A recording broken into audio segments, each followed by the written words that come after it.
Hello, everybody, and welcome to Shon Vibes. If you happen to be new here, my name is Shon, and I am so happy that you are joining us. In fact, there's probably a lot of new people here today because we are doing a collab. Today's reading is in conjunction with the very talented, very unique Helen at Eye of the Serpent Tarot. Y'all, I watch her videos every day. Her tarot content is different than anybody else that I have personally found out there. There may be other people doing what she's doing, but I don't think so. So if you're one of my regulars, you have to make sure that after you get your messages here today, you go over to her channel and find out what she has for you there, because that's all I got, right? So in terms of topic, we are doing goddess stuff today, and y'all know how I feel about goddess stuff. Helen is going to be reading for you on the goddess in your mind, and I am going to be reading for you on the goddess in your body. What do you mean by that, Shon? What do you mean the goddess in my body? You mean I'm a goddess? Yes, you are a goddess. Whether or not you identify as female or male, you have goddess energy inside of you, right? But we are not always keyed into that. We are not always utilizing it. And then on top of that, there's the fact that there are like goddesses for real that we don't necessarily remember to connect with. And they want to be as there for us as any other spirit guides out there do. So in talking about the goddess in your body today, on this side of the collaboration, we are going to be discovering practical application for the lessons and characteristics associated with multiple goddesses from various cultures. We're taking them from being relegated to just the spiritual or the philosophical or even the psychological realms and integrating them into the physical, into our daily lives. You guys, the value of these personalities, of these powers, is more than just theoretical. And today, we are going to tap in to what these beautiful, amazingly undervalued spirit guides have to offer you. Essentially, we're going to be asking, how do we take what we know or even feel about specific goddesses and embody it in ourselves, through ourselves, in our existence? I'll see you in your reading. Timestamps are below. But first, take a look at these quotes and flowers and crystals to decide which pile is yours. As usual, I have put together a combination of a crystal, a quote, and a flower for you to make your selection. First, we have pile 1,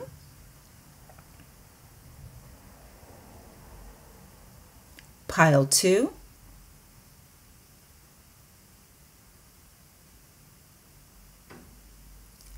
and pile 3.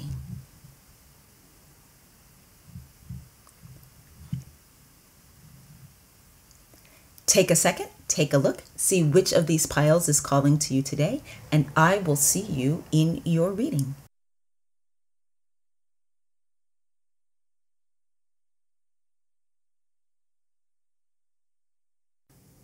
Hi, Group 1. Welcome to your reading and to an amazingly, wonderfully noisy day in the city of Los Angeles. I actually live in a suburb called Glendale, but it is particularly noisy outside my window today. So if you hear sounds like leaf blowers, please forgive me for that. There's nothing I can do about it.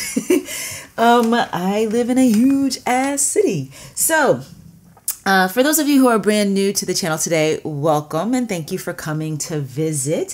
Whether you came here from Helen's video over at Eye of the Serpent Tarot, or you just happen to find me through YouTube search or browse features or anything like that. We are doing a collaboration today. Helen on her channel is going to be pulling for you on the topic of the goddess in your mind, and I am pulling for you today on the topic of the goddess in your body. I gave details about what that means in the introduction. So if you skipped that, feel free to go back and take a listen, because right now what I'm going to do is jump right into your reading. So you can see I have here before you 3 piles. Each of these decks is a goddess deck. So pulling first from the Goddesses Among Us Oracle. And after we pull your 3 goddesses here, we're also going to get some tarot for further detail on each, okay? So from the Goddesses Among Us Oracle, you guys have Vesta, Absolutely lovely. And from the African Goddess Rising Oracle, pile 1, you guys have, here she is, Ngame. And then finally from the Goddesses, Gods, and Guardians Oracle, this Oracle deck actually also has male deities in it, but I let them have the day off. So right now we just have the ladies in here. From this Oracle, you guys have Athena, Wise Decision. You know, I have never once done a goddess reading on this channel where Athena did not make her presence known. So with Vesta, Ngame, and Athena, right away we have a sense of mind, body, spirit connection. Okay, because Vesta, her keywords you can see here are altar and sacred space, as well as home.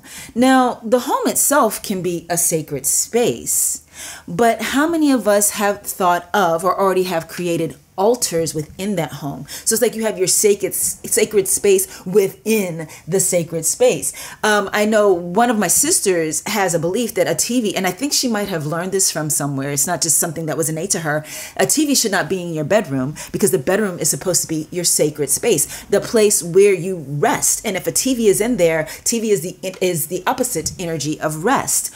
Or it can be that the bedroom is strictly for sleeping and romance, you know, things like that. And so keeping it sacred, not letting those other energies in there, is a conscious, deliberate choice. Or you might have an actual altar, as it says here on Vesta's card, an actual altar in your home, like those of us who do tarot probably do, right? And some of you who don't do tarot possibly have an altar in your home.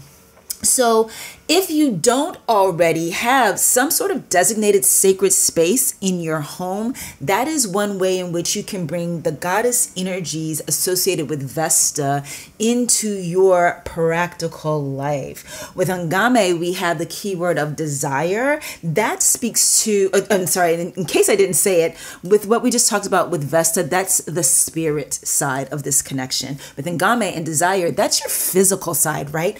Excuse me, the body. So the body is where we attribute desire, whether it's sexual desire or it's physical cravings like, oh, I really need a piece of chocolate right now, or it's just having something that you want. Because typically when we want something, it is something in the physical plane, and the physical plane and the body are again connected to one another, associated with one another.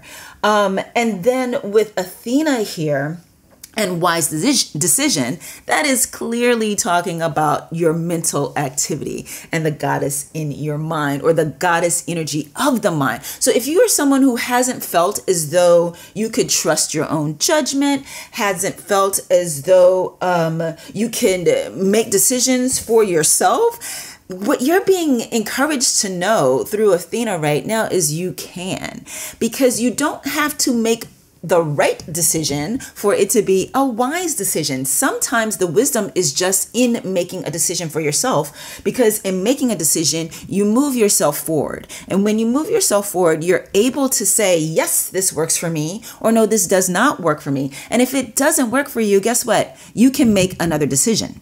You can change your mind. But we sometimes feel as though if something doesn't work or a decision doesn't pan out the way we thought it would, we aren't good at making decisions, and we stop trusting ourselves, trusting our judgment. So what I'm getting here in terms of this body, mind, spirit connection altogether from these three goddesses for you is definitely an indication of knowing that you can bring all of this together to create for yourself the life that you want. And if you feel weak, or you feel weak is not the best word. I actually hate that word for you guys for this moment. So let's say if you feel untested, or you feel unsure or insecure in any of these three areas, your spiritual connection, like say you want to believe in something, but you don't yet know who to believe in, let Vesta's presence here be an invitation for you to go ahead and start connecting with her. And you might find from doing that you then feel drawn to even more, even more goddesses, or other deities, angels even, other spirit guides to bring into your council of advisors, we'll call them. And then when it comes to knowing what you want, with 𝒂𝒓𝒄 being here, the message here, oh, and especially with her being, you know, right beside Athena, I feel very strongly that the message for you guys here is being able to trust what you want, to know that these desires you have that are of the physical realm. And again, I feel that desire is always about the physical. One, that it is okay to have desires. Desires are as much a part of you as anything else. They are indicative of who you are and where you are at this time in your life. And a lot of times they're also indicative of who you would like to be, hence it being a desire, somewhere you want to go, that you feel you would get to that place once you have this thing that you desire or achieve this thing that you desire, right? So trusting those desires that you have, you know, the caveat I'd put here, just to be on the safe side, because this is a very public platform, the caveat that I would put there is that isn't something that you know could be harmful to somebody else. Trusting the desires that you have are in your best interest, in alignment for you, because again, just like we talked about with the decision making, the desires can change. Allowing yourself to let the desires of your body live inside of you is so important to allowing your life to progress. Because sometimes, you know, there's this great line in Into the Woods by Stephen Sondheim. And the line is sung by Cinderella. You know, and all of us know some version of the story of Cinderella. So I won't recap that. But the line that the character of Cinderella says is, how can you know what you want till you get what you want and you see if you like it? And this is a very important thing that we forget to allow ourselves to experience. Sometimes we don't acknowledge a desire or go forward in the pursuit of a desire for fear of not getting it. But for some of us, there can also be a fear of getting it. Perhaps you've had an experience where you went after something you wanted, you got it, and it did not feel, it did not feel like you thought it would feel. And so then you began to stop trusting your judgment. Or you began to shut yourself off from the feeling of desire. If there is ever any discomfort or pain or disappointment attached to wanting, this can make you go, ugh, ugh. But, and that is a direct quote. You can quote me on that. Ugh, anyway, so allow yourself to desire, allow yourself to pursue a desire, allow yourself to experience a desire. And if it should seem appropriate, allow yourself to dismiss or change a desire. Because it isn't until you experience something that you can know whether or not it actually is a fit for you. And I'm definitely getting for you guys in connecting even more your mind, body, and spirit connections. That was redundant, but you know what I'm saying. Your mental activity, your spiritual activity, and your physical activity, connecting those even more is going to help you have true alignment of goddess energy in your life. A lot of times, particularly when we talk about goals and desires, we go into what is considered to be masculine energies, like goal setting and analysis. You know, we even attribute decision making to being something that is a masculine characteristic or trait. That, where did we get that from? Like 1950s television or some crap like that? No, since the dawn of time, since people have existed, they've had to make decisions, and this includes chicks. Like we have had to make decisions too, you know? And in the most functional household, the woman makes all the decisions. That's all I'm saying. That's all I'm saying. So, you know, bringing a spiritual practice, a deliberate spiritual practice into your life by creating in your home a sacred space dedicated to that spiritual practice, and allowing your spiritual conversations and musings to not just be about the ethereal, but also those things which you want for yourself and desire here in the earth, on the earth, in your physical realm. That is great. And then trusting that you, one, are hearing any guidances coming from spirit guides that you believe in, and your own higher self, your own heart, your own gut, and your mind in being able to make decisions taking you forward. One or more of these may be out of balance for you right now, group 3. And that's why the message you've gotten here today is reunifying that mind, body, spirit connection. What a beautiful reading. I'm going to pull a couple tarot cards really quickly, see if there's any more detail that comes through for you regarding that. Though I do feel like that was quite a complete message we already got. Look at that. We have Ace of Swords. I said swords, Lord. We got Ace of Swords. What else? More details or clarity for group 1 right now. We have the Empress. Look at that.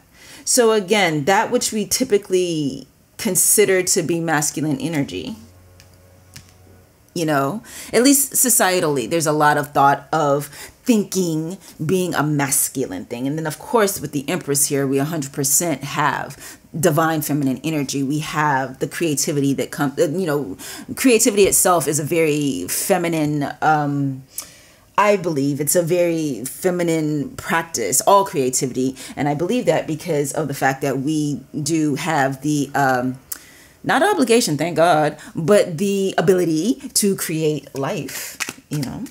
So we have representation here of both. And then let's see what comes up for more clarity on Athena. And then the Knight of Wands. And this is our indication of action taking. So here's what I'm getting for you, group 1. And it is just even more of a reflection of what we have already covered, what we already got in the readings so far today. Okay. Being deliberate in your thoughts and your words around your spirituality and your spiritual practice. If you have been out of the habit of prayer, I'm getting to tell you to get back into that habit. This is not a judgment. It is an invitation. An invitation to connect with a spiritual character. That's not the word I want. A spiritual being or presence. If you have any kind of resistance or trauma around spiritual personalities that you were raised with, there are a pantheon of others out there. I was raised Catholic. I left the Catholic Church at 29 because they don't let women lead. I still believed for a very long time in Jesus as the Son of God and all the things that I was taught. And then I had a series of events in my life that made me no longer feel as comfortable with the Judeo-Christian concept of God as I used to feel. And I was lost for a very long time, and I had nothing to believe in. And there was a period of time where I didn't even feel like I could trust putting my belief in something outside of myself. But then I was fortunate enough to meet some wonderful teachings, learnings, I don't know how to put that made me start thinking about what my feelings have always been around femininity and female power. And so then that began my love and study of goddesses. And now my spiritual connection, I do have, I feel a closeness with angels to some extent, but really truly at the heart of it, for me, it is the goddesses. There's a pantheon of goddesses that I connect with daily.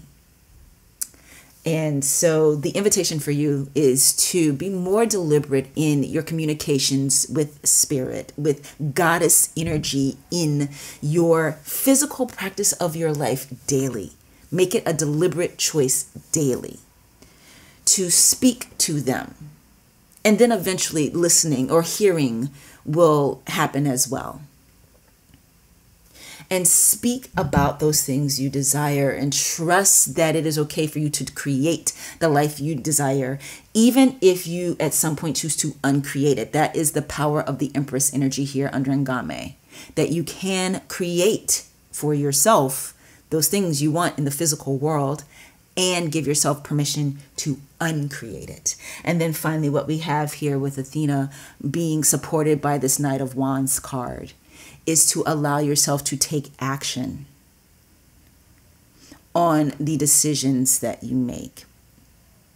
And the first action that you are encouraged to take is allowing yourself to decide. And if there are times when you feel as though you can't trust yourself still to make decisions, and hey, listen, maybe for some of you, you're tired of making decisions. What I'm getting to tell you guys is that the message from Athena is it is a wise decision for you to take a break from decision making. And turn it over. Again, turn it over. And that's why, again, it is the mind, body, spirit connection, because Athena too is a goddess. And so if you're at a place where you just are like, I really, really just need help making this decision, or I really, really just am not able to make any more decisions, I have decision fatigue, turn it over to the goddess Athena. Ask her directly for her assistance and watch what happens. Okay, group one, this is what I have for you today. I want to remind you that today's messages are a collaboration with Eye of the Serpent Tarot. So head on over to Helen's channel. I have a link to that in the description box. Thank you guys so much for being here, and I will see you in my next one. Bye. Hello, group two, and welcome to your reading. I am excited to announce that today's reading is a collab with the incomparable, so unique, so beautifully specific in her readings, Helen at Eye of the Serpent Tarot. Y'all, I listen to one of her readings every single day. I don't even know how to say it. And I'm sitting here thinking, oh wait, I didn't say all of this in group one. Hopefully I say it in the intro because I haven't taped the intro yet. But anyway, yes, it is a collab with an amazing reader who has an amazing channel full of videos with amazing and unique topics. So as soon as you finish here with me, be sure to go over there and get your reading from Helen. Here on my side of the collaboration, we are going to be looking at the goddess in your body.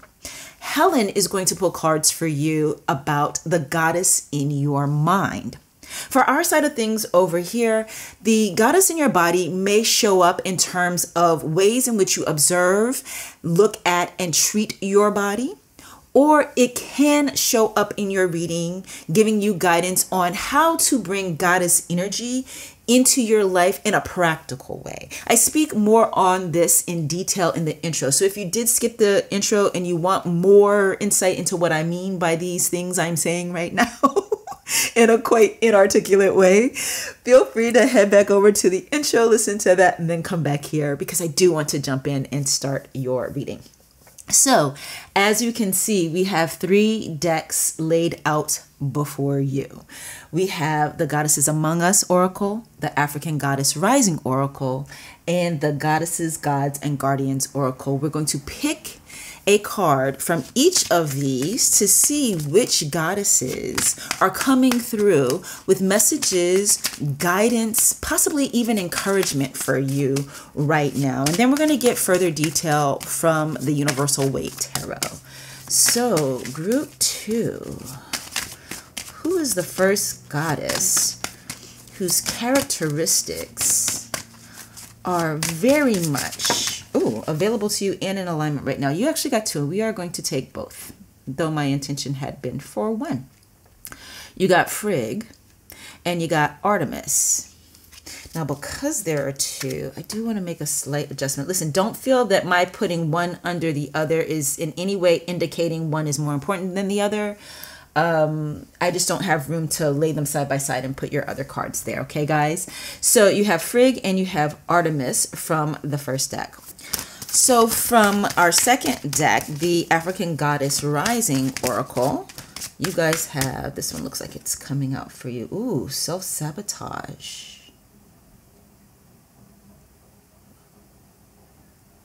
I'm struck. Well, you saw I got silent, right? Or you heard I got silent. I'm struck by the imagery in this card. I absolutely, when I first started reading for myself with this deck, I would get this card occasionally, and every time, instead of it causing me any sort of worry, I found it to be a very welcoming I don't know. I just really, welcoming isn't the word. I welcomed it. There's something about this card and the keyword of self-sabotage that really, for me, screams hope. Because it's in our awareness of things that we can make a change, right? And a lot of times when it comes to ourselves, we have blind spots. But let's get your other goddess before I go any further in that. So now we're pulling from the Goddesses, Gods, and Guardians Oracle for energy, goddess characteristics, goddess in your body, group 2. This one looks like it wants to come up. Yes. Star Maiden Rest.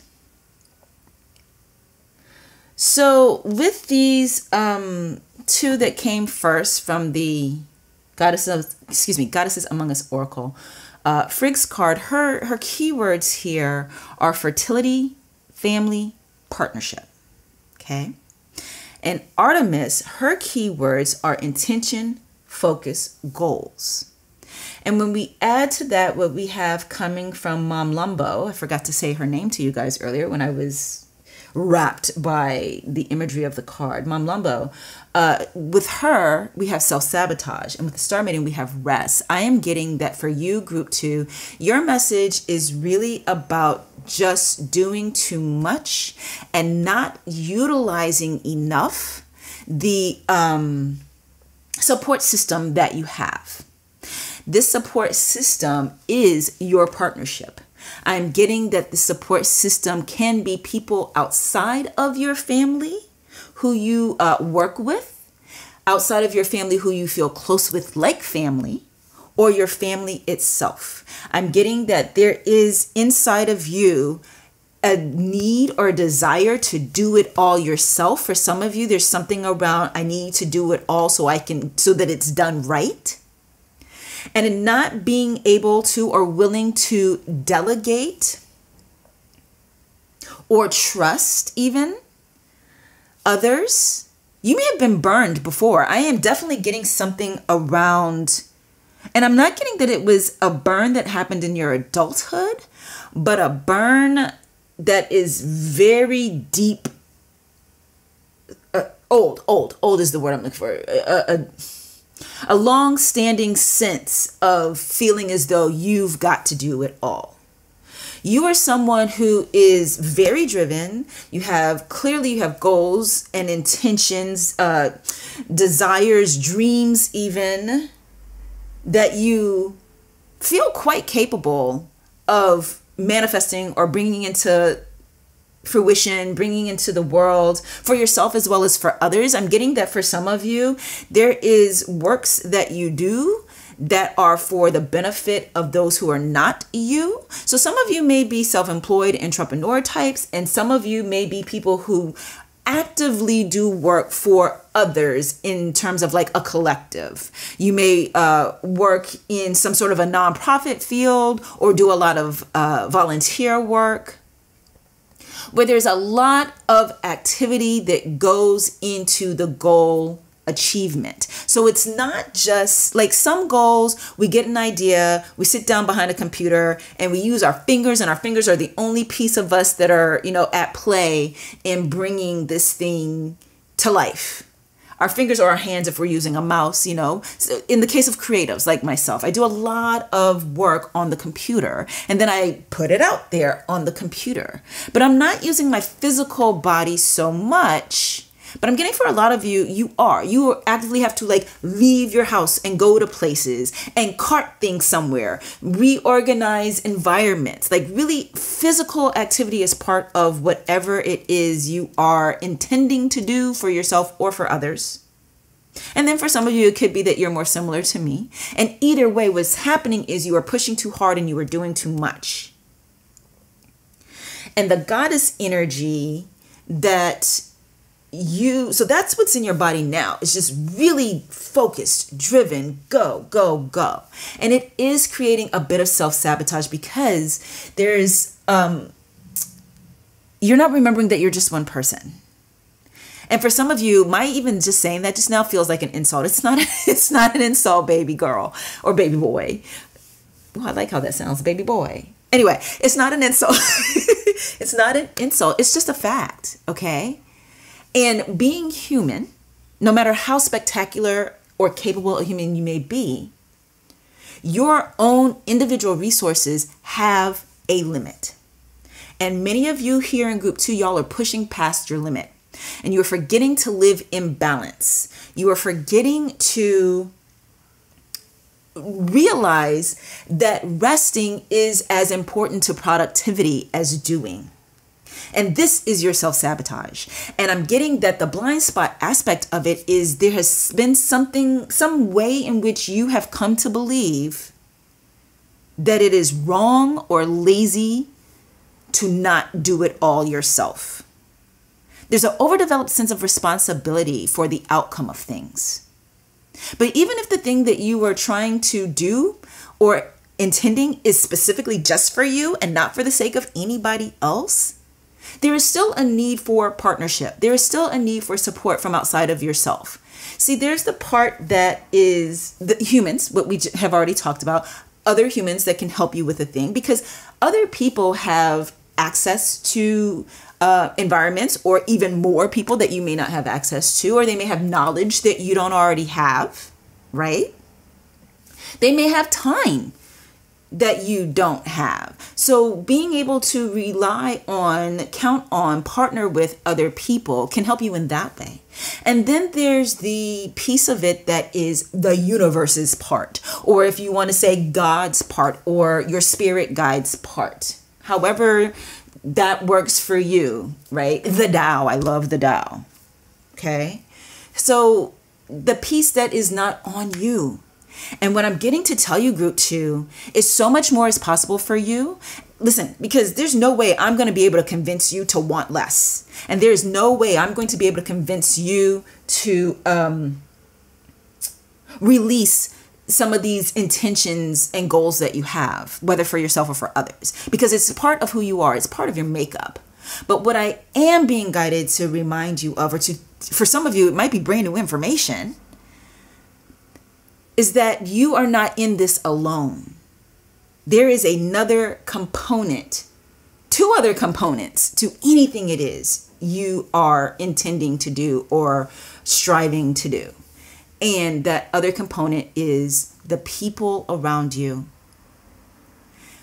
and the universe itself. Some people like to say fate, or destiny. Clearly, we are getting a guidance for you to rest more. Justin and I, for those of you who are new to the channel, Justin is my significant other. We're actually coming up on 10 years together this summer.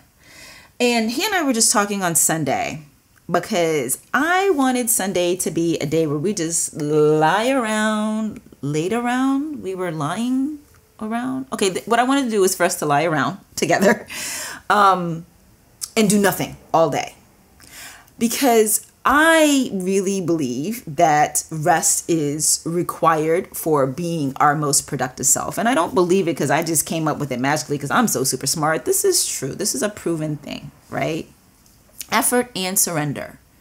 And the way I like to do it is I like to take a day of the week, usually a Sunday, and just do nothing. Just stay in the bed, stay in my pajamas, eat whatever good food I want to eat, and watch TV and movies. And Justin told me for the first time in 10 years, y'all, the first time he said to me that he hates doing that. And this is a dude, listen, if you think I'm driven, for those of y'all who know me, if you think I'm driven, this is a guy who never sits still. Okay, he is go, go, go. He turns everything into a task, even things that are supposed to be fun. It's like it becomes like a chore. And I'm like, dude, you need to chill out. But anyway, so as we talked about this further, what came out was that Justin's preference is to have a couple of hours each day after having gotten a lot of work done to rest and recuperate. And I'm the opposite. For me, I will do 12 hours straight of working, and then, you know, and I do take breaks for eating, of course. And then go to sleep that night, get up the next morning, do the same thing, do it for 6 days in a row. And then on that 7th day, boom, I do nothing. Whichever, I tell you the story about me and Justin, not just to prove once again how opposite we are. Again, if you have been listening to this channel for a while or watching this channel for a while, you hear often how Justin and I are literally yin and yang. Not just to reiterate that, but to let you know that there are many ways. If the idea of resting feels uncomfortable to you, there are many ways in which you can make this work for you, okay? You can be like me and choose one day of the week that you just do nothing, or you can be like Justin and designate a couple of hours each day after getting those things that you feel are necessary to get done. Or listen to this, you can even do it in such a way where you take a little bit of a break within each hour of work. Now, if you work outside of the home for somebody else, that may be hard to do because, you know, they're eyeballing you at that job. That's just how jobs are. But if you have the ability to do it, it's possible for you to work 45 minutes of each hour and then take a 15-minute break. And then work 45 minutes of the next hour and take a 15-minute break. However it is, you feel comfortable. Oh, I got one more for you really quickly. And this is what I would love to be able to do. And if I ever start making enough money, this is 100% what I'm going to do. A day on, a day off. So let's say I work on a Monday, take Tuesday off, do nothing, or do fun things. Work on Wednesday, take Thursday off, do nothing, do fun things. Friday, work. Saturday, do nothing. I've lost track of where I am in this week, but in this hypothetical week, but you guys get the picture, right? So like 3 and 4 is basically what I'm getting at. Okay. So whichever way it works best for you, your guidance from these goddesses, Frigg, Artemis, Mom Lambo, and Star Maiden is there needs to be more rest in your physicality, in your life. You are going to go places no matter what. It is part of who you are. This is evidenced here with the Artemis presence, okay? You need to allow yourself to rely more on the people that are in your life. Some have been offering to help you and you're not accepting that help. You have your reasons, work on it. Work on it. Do some shadow work to find out what it is that's making you not accept the help. If there are people that you know are not trustworthy, no, don't hand shit over to them. But if there are people that you know, for some of you, I'm also getting that partnership is called for. Like, it's really time. You've done so much with what it is you do that it is time to bring on some sort of a partner. It doesn't have to be an equal partner. Like, say you're a business owner, it doesn't have to be an equal partner in your business. It could just be like, in my case, for instance, again, if the money was there for me to do so, I would farm out editing 100%.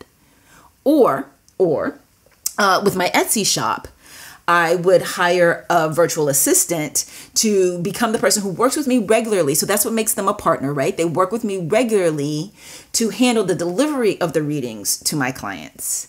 So that way I can just focus on channeling and doing the readings. And then, when correspondences come out, I don't really know that I want to delegate that because I feel like a lot of what draws people to me is my energy and my tone. So the correspondences, I probably keep that on my plate.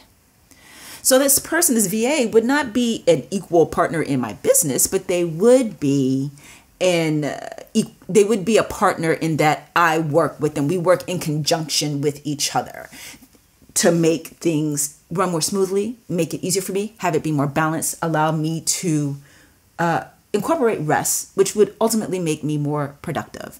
And you guys are definitely being guided through this Frigg presence to do that. There is a self-sabotage element. It is a very old, long-standing belief for the majority of you that you've got to do it all. And the answer here, the truth here is you do not have to do it all. And Star Maiden clearly is where we're definitely being told, rest, homie, rest.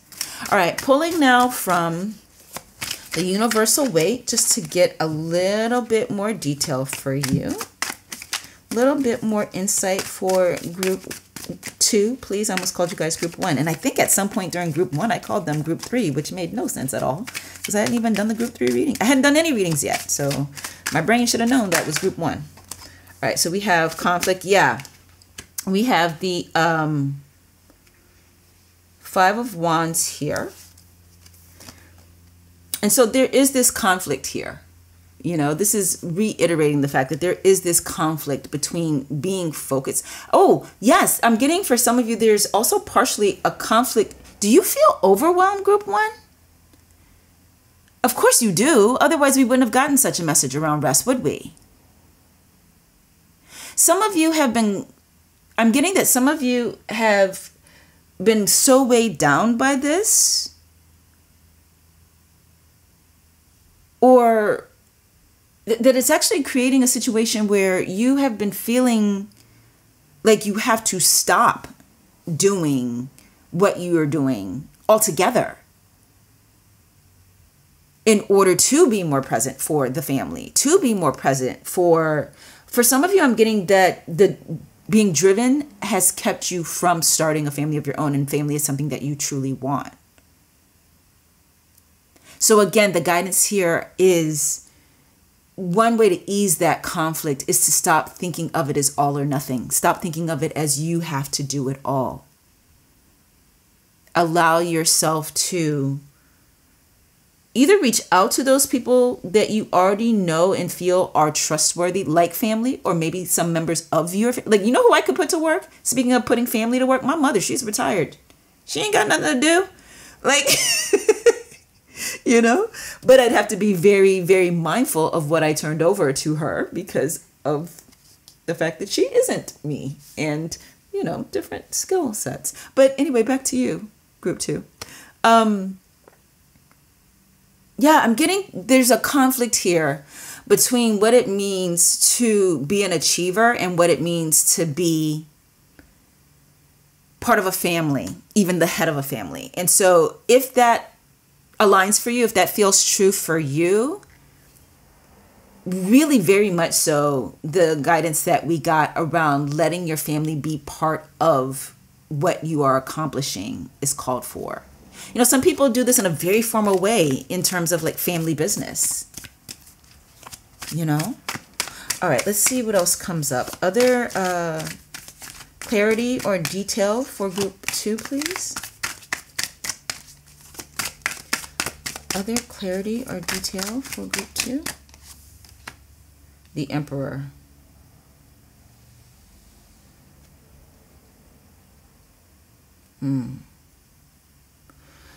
So again, I'm getting, okay, this is what I'm getting for you, group 2. You have to come to terms with the idea that you can lead without having to have complete control.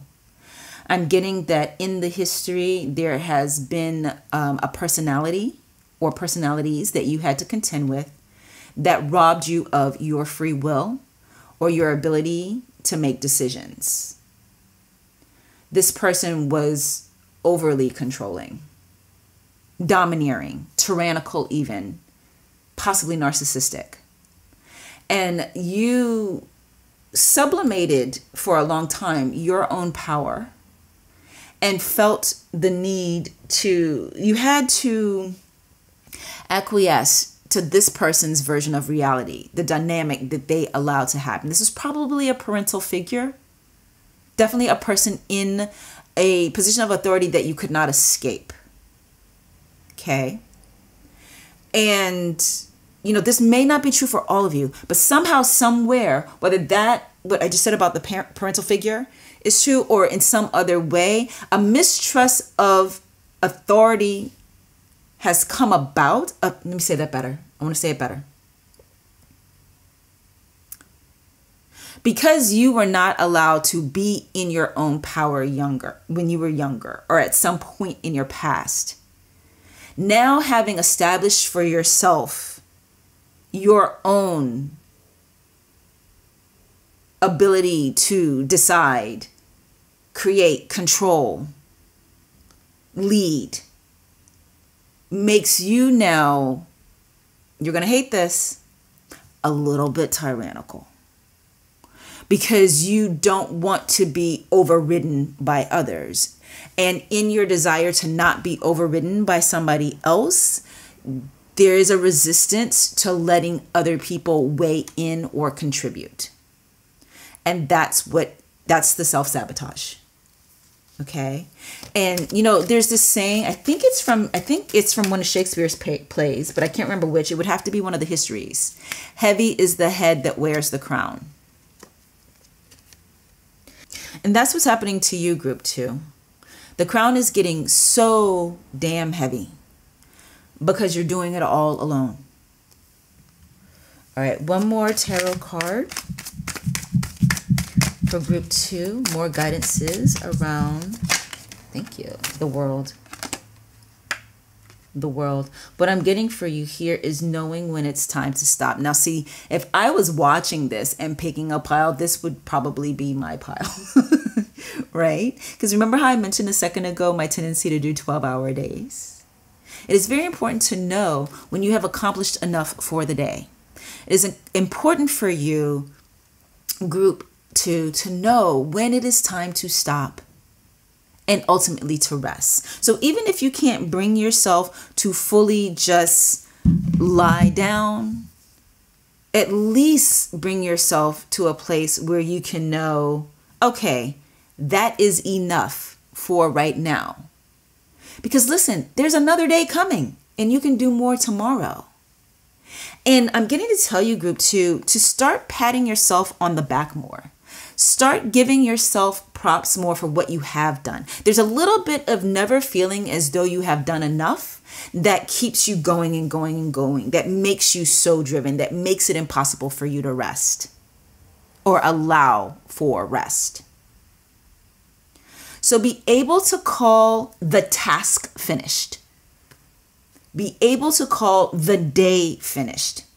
Be able to call the project finished and know when it's time to move on to the next thing. Again, to use, God, his ears have got to be burning because I'm about to bring up Justin again. But to use him as an example for the third and final time, at least in this group's reading, his reel, he's a 3D animator, okay? So some of you guys may have heard me mention reels because of the acting. I have an acting reel, of course, a demo reel. And he, being a 3D animator, also has a reel. And this dude is always working on his reel. Y'all, like I had to tell him one day, I was like, listen, you need to let that reel be what it is because it's really, really good. No pun intended.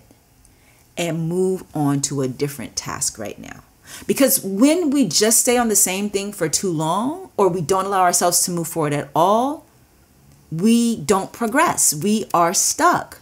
We are not advancing or moving forward the way we want to, which is what we think this project that we're over focused on is going to give us. But we don't allow it to give us that because we don't finish it. Let it go. Send it out into the world. So for you, group 2, which is this, you guys are clearly a very career focused group. Knowing when to say the end. Remember when you were a kid and your mom or dad or LeVar Burton on Reading Rainbow would read you a book, and at the end of every book it said the end? That was the story was finished. You got to start doing that for yourself, group 2. You got to start letting things end and be satisfied with what you have done. And then you can start a new thing and bring all your perfectionistic tendencies to that new thing and start your whole process and your whole cycle again. But this time, group 2, remember to build in periods and methods of rest.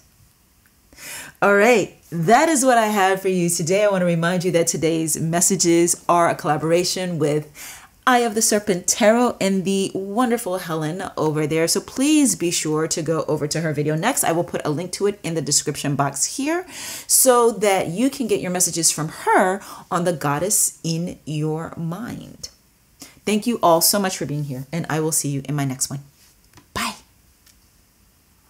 Hey, group 3, and welcome to your reading. Today's messages are a collaboration with Helen over at Eye of the Serpent Tarot. I'm very excited about this because I am a fan of her channel. I watch her videos every single day. It's usually the first tarot reading I listen to each morning is one of Helen's.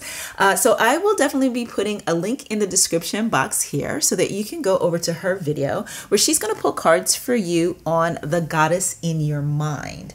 And I am going to be pulling cards for you right now on the goddess in your body. Now, to be more specific, we're actually going to be looking at the goddesses in your body. As you can see, I have 3 different decks here. We're going to pull a card from each. So let us get started. Starting with the Goddesses Among Us Oracle, which goddess is coming through for group 3 to connect with, learn from, align with today? The Black Madonna. Yes. Yes, I love everything about that card. Okay, grabbing now from the, or pulling now, I should say, grabbing my African Goddess Rising Oracle. Goddess coming through from this deck for you guys. Which goddess is, this one feels like it really wants to come. Queen Nandi with intuition. And group 3, goddess coming through with guidance for group 3. The goddess in the body of group 3.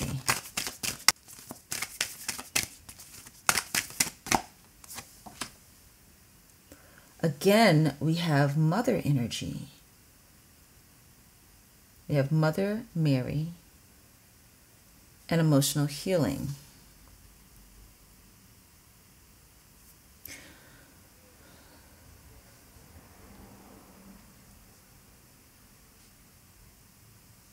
Wow. As you can see, I am struck silent.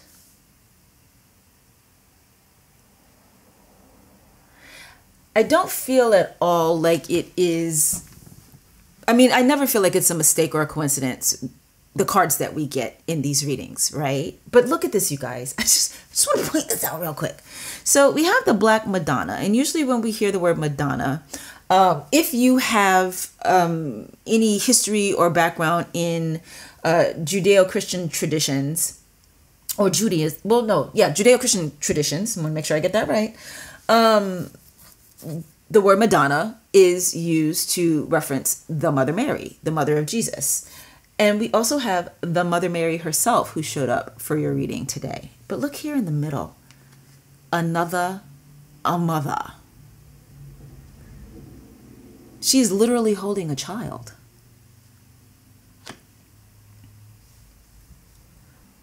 So clearly messages around motherhood are coming through, and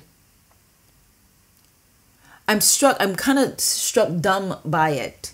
Again, hence my moments of silence, because, you know, one of the things I'm sure many of you have noticed is that lots of tarot readers, and I am one of them, don't do pregnancy readings. But it's so clear here that this is about motherhood.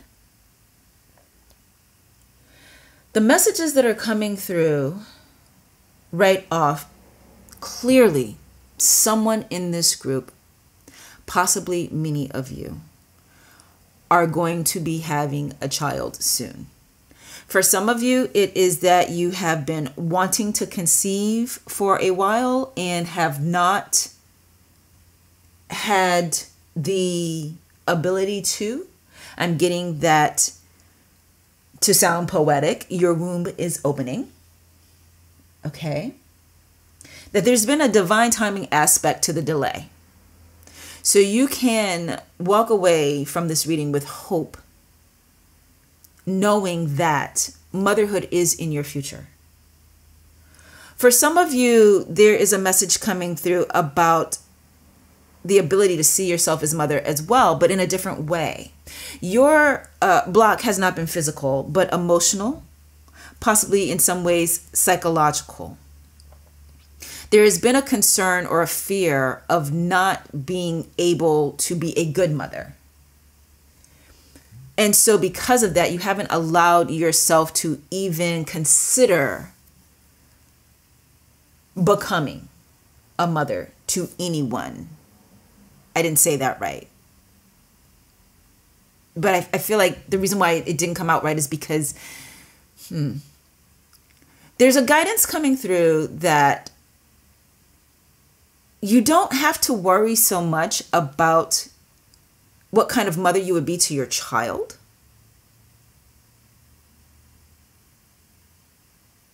If you allow yourself two things. One is to get emotional healing around that which makes you doubt your ability to be a good parent. I want to say parent because some of you who are listening might be male.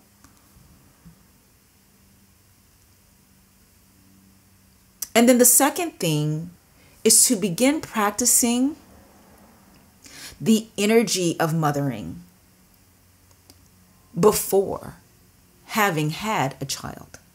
So nurturing energies, nurturing behaviors towards others. And that's why the wording came out a second ago, mother to anyone. Because you can be a mother to anyone. It doesn't have to be a child and it doesn't have to be your child.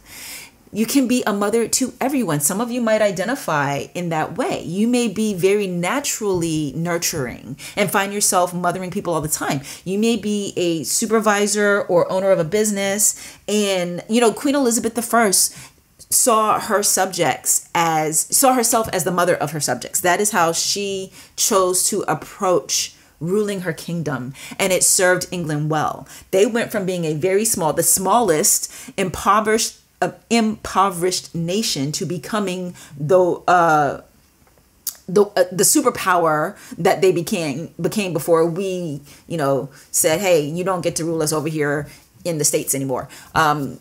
Terrible paraphrasing there. But my point is, under Queen Elizabeth I, England defeated the Spanish Armada and then became the greatest power in the world. A lot of people don't know that. And part of what enabled her to do what she did, one, she was super smart, very strategic, very strong, unyielding in her beliefs and plans, but she also came from a place of love and caring for the people who relied on her, the people who were under her, those that she knew as well as those that she didn't know. And this is an energy that you too can inhabit, group 3. For some of you, you're already doing this through an animal, a pet, like I did with Casper. I always knew I didn't want to be a mother. I always knew that.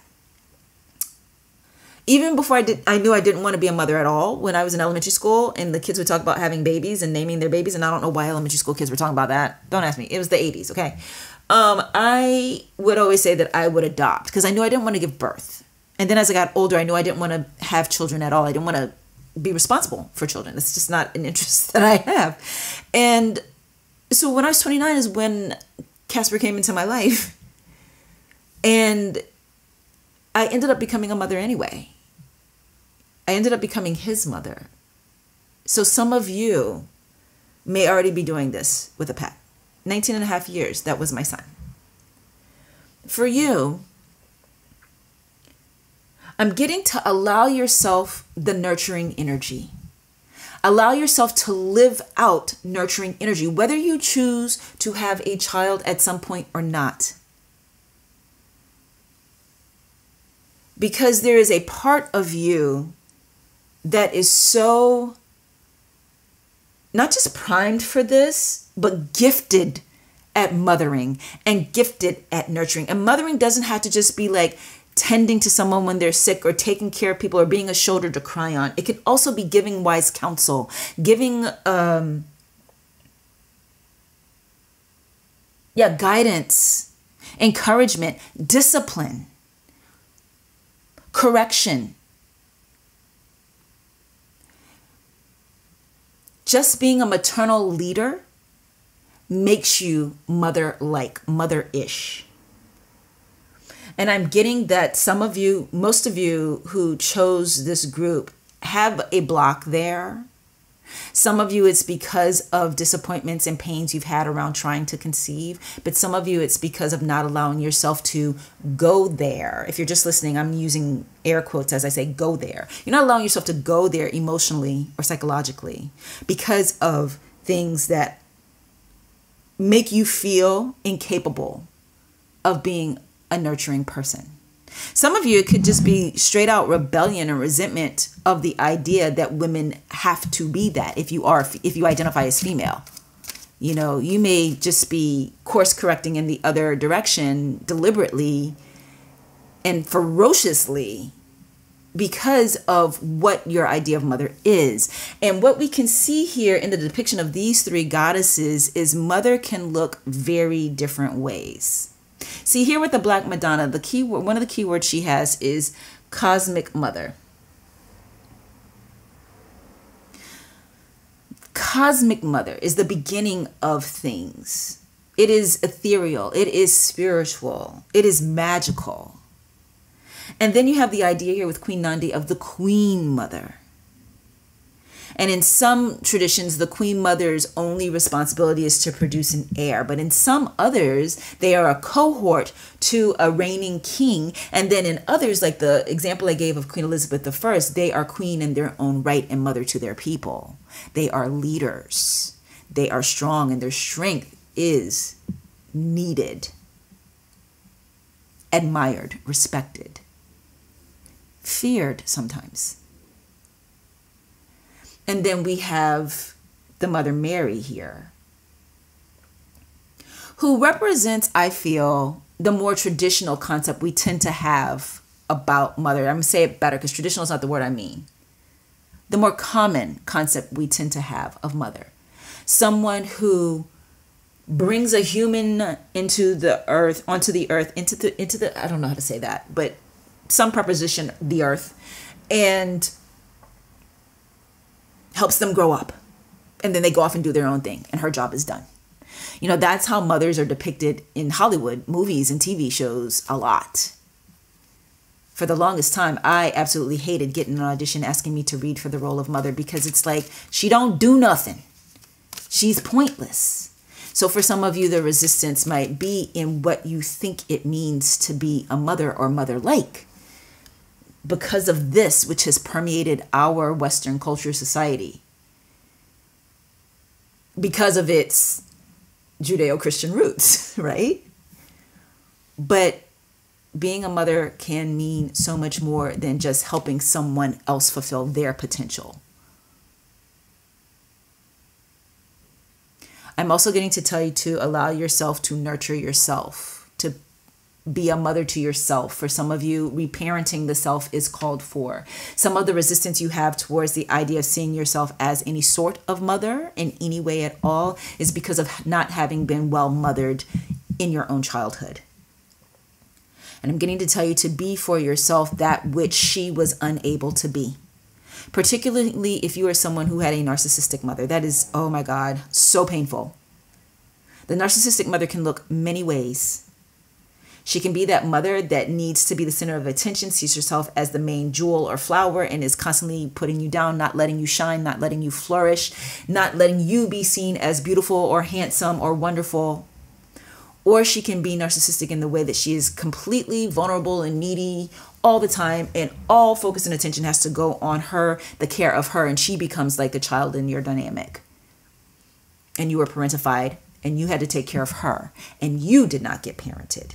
You did not learn how to nurture you, affirm you, lift up you. And so you don't feel like there's anything reserved there for you to give to somebody else. Let's pull from the tarot and see what else comes through. Can we get some more details or guidance for group 3? And I hope that you guys are still here, because for some of you, you know, that beginning was probably a little bit wonky. You're probably like, Sean, are you going to say anything? There's a lot that comes through when we channel. So sometimes it takes a while for me to turn the energy that's coming through into words that convey a clear idea to you guys. So thank you for your patience. All right, so we have here the 6 of Swords. And 6 of Swords, this came up in the last reading that I did.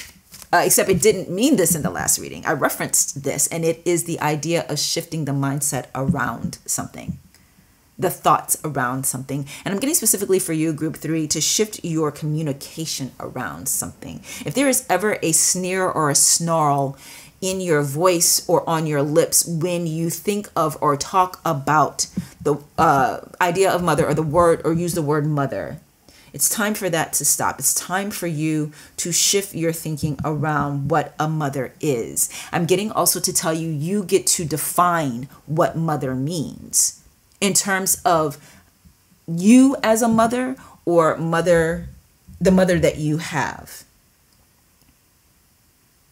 With the Black Madonna showing up here in your reading, there's insight here that you can be the beginning. You can be the new concept of mother for your family. What was before no longer has to exist. Bring all the magic and wonder that is you, your spiritual connection, your belief system that you have developed over time. Let that help define for you what the word mother means. Go forward from there. More guidances or details for group 3 right now, please. This one feels like it wants to come out. We have temperance, balance.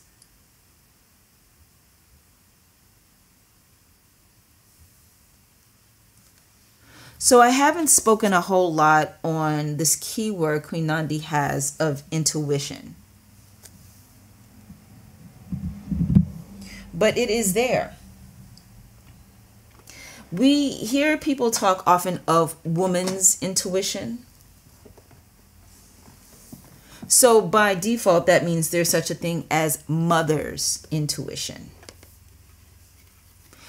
I'm getting to tell you, and you know, the temperance card is bringing together the earthly and the spiritual, balancing the earthly and the spiritual. So perhaps for you, if you are already a mother in particular, it is such a physical space thing, physical life thing, because there's a lot of stresses and a lot of responsibilities that come with being a mother. Even if you aren't already one and are thinking about it, it could be the idea of what all is required physically makes you go, I'm not so sure about that. But with the temperance card showing up here, there is a reminder that it is not just what we have to physically do, that we do get guidances. We can trust our intuition. We don't have to have all the answers and do everything right.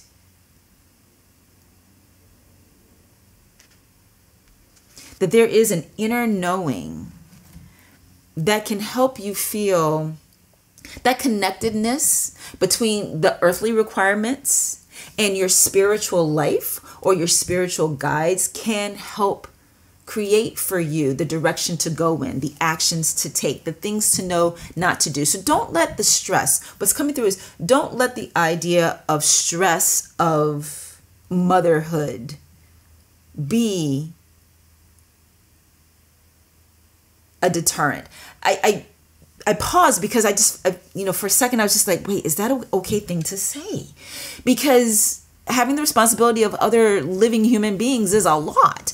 You know, the reason why I knew I didn't want that for myself is because the idea of being responsible for someone else's physical, emotional, psychological, and spiritual well-being was just too overwhelming for me.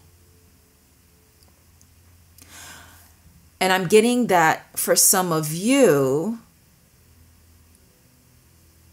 who were attracted to this pile, the concern is merely on or about the physical side of it, the physical requirements. And for some of you, that might even just mean the child, like birthing the child, and how freaking scary that looks, right? But I'm getting to tell you, like, especially if you're someone who tends to feel intimidated by life, the challenge of life, because life itself is a challenge, I'm getting to tell you that your intuition will guide you. You can trust your ability to be a good parent, to make good decisions for this child, to know what decisions to make for yourself in the practice of your motherhood. I hope this is coming out clearly, because it's so much all at once. And then finally, we're going to pull one more card here to get more detail. Anything else for this group?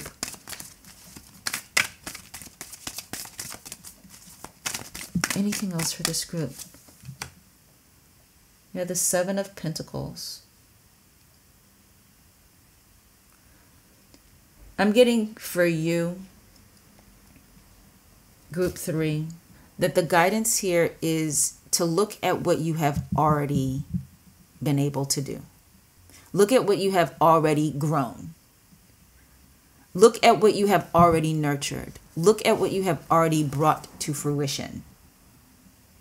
And that is an indication for you of what you are actually capable of. That the energy of mothering or being a mother is already inside of you. You just might not have labeled it that. And again, I apologize if there are men out there who are listening to this pile and it feels like one-sided gender-wise. I do apologize. It's just that we so clearly have mothers here. So that's the word that kept coming. But everything I've said here around mothering, with the exception of the depiction of mothers in Hollywood, could apply to just parenting. So also fathering. But I'm getting that for you, again, allow yourself to see what you have already nurtured, what you have already brought into fruition, what you have already grown and made thrive. And if this is not something that is already part of your life experience, I'm getting to tell you, go ahead and start with that. That is the practical thing. Be a mother to a pet. Be a mother to a plant. A plant is an even better way to start, so they say. Let me tell you why I slightly disagree, okay? I'm very good at mothering an animal. I kill plants all the time. I don't mean to. I love the plants. I try. I just don't have a gifting there at all. I think it has to do with attention span. See, an animal will tell you what they need. A plant doesn't. So it's very easy for me to forget about the plant.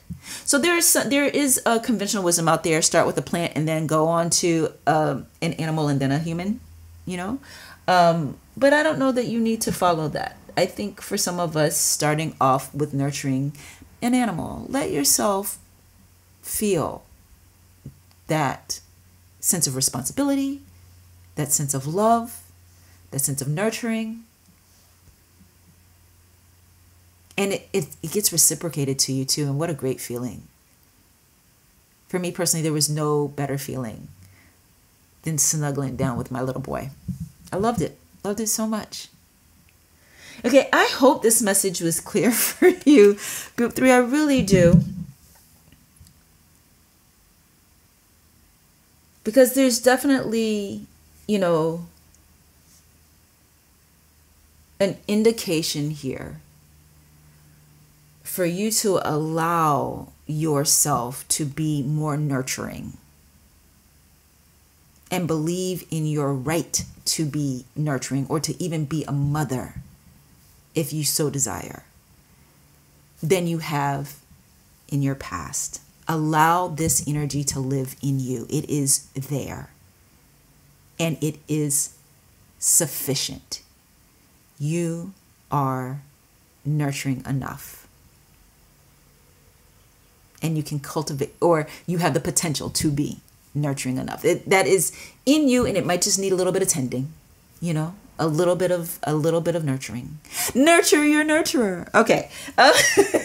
So this is what I have for you today, Group 3. Listen, I want to remind you that we are doing a collab this week with I, the Serpent Tarot. So the link to Helen's side of this collaboration is in my description box. She is going to pull cards for you as well with more goddess energy messages. So be sure to go and check that out. She's going to talk to you about the goddess in your mind.